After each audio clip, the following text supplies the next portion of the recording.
এই জায়গাটা মেলা হয়।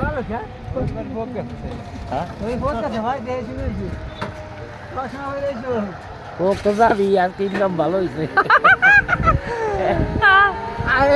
না এখন ওই যে শস্য ফুলের কিছু পোক আছে না, এটা কিন্তু যায় সবসময়। আমরা ওই যে আগে 8 দশক থেকে আটতে গেলে আমি কিছু এই পোকটা যায় শস্য ফুলে। শস্য ফুলে একটা পোক আছে।